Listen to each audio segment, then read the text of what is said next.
Carlos is one of those guys, you feel like you know him when you see him on television. Everything he does, everything he says sort of puts you at ease. I think at my core, I'm a serious journalist. He's a newsman. He's put in his dues and he's worked some hard stories. A guy like that who really has some journalistic chops can fall right in. I feel very lucky to be involved in news and to be able to do the things that I do as a journalist.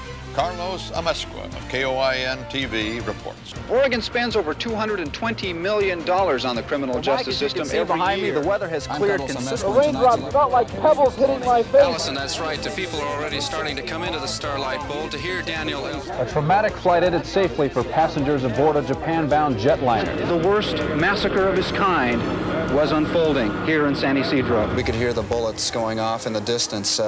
A bullet ricocheted off the building next to where we were standing. It was a scary sight, and I think it was scary even for veteran policemen, veteran newsmen, and for all of us that were there. Thank you very much, Carlos, Andrea, for joining us. We think back to 1993 when the terrorist attack that hit the parking garage of the Twin Towers.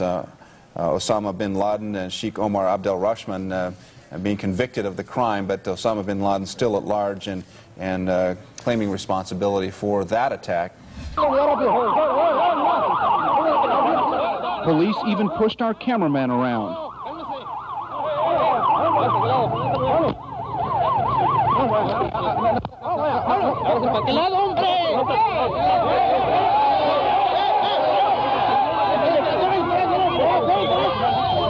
And beginning to loot. Eric, I'm going to interrupt you. We've just received a bulletin, an urgent bulletin from Mayor Bradley. The curfew now extends to the entire city of Los Angeles. We're feeling another aftershock. We're feeling another aftershock coming through right now. It's one of it, more than a dozen that we've felt since the initial. They have told us that we will feel aftershocks for the next couple of days.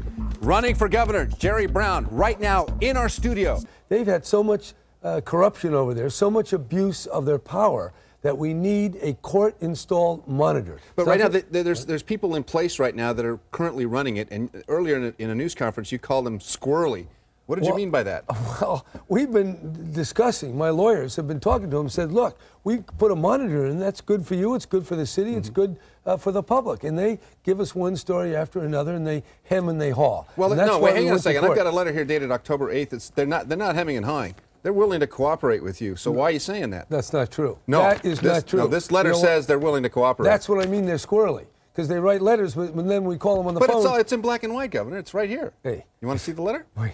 Yeah, I want to see it. Yeah, take a look. You look. believe that's my whole point about these guys. Okay. I had my lawyers call them today and say, you know, what's their problem?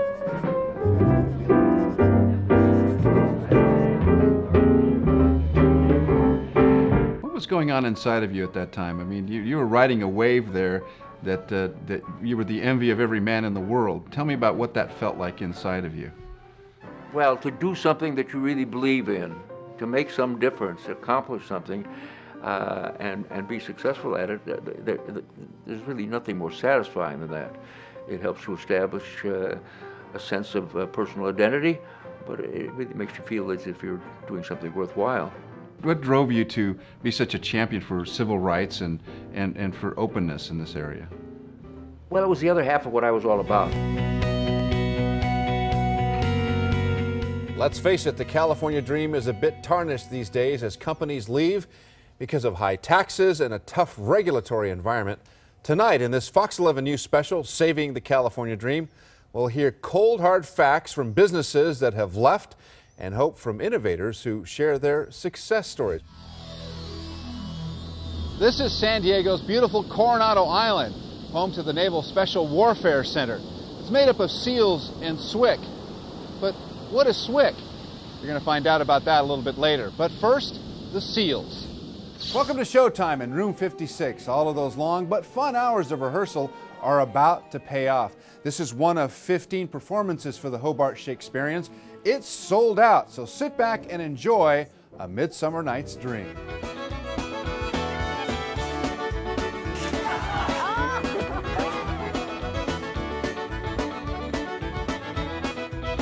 We've got squid, we've got octopus. Mark, if you had hands like this, you could point to every place on the map and maybe get it right. Well, what the football game is key on here is it's a big game. People have to pay attention to what's going on.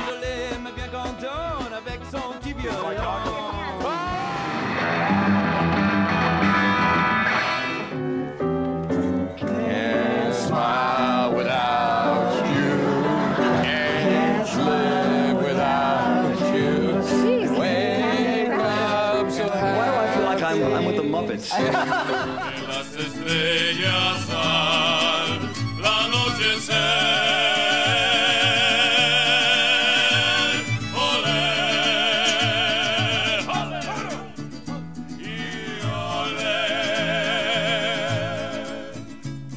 Well, good luck, Carlos. De la española que dio Amezcua.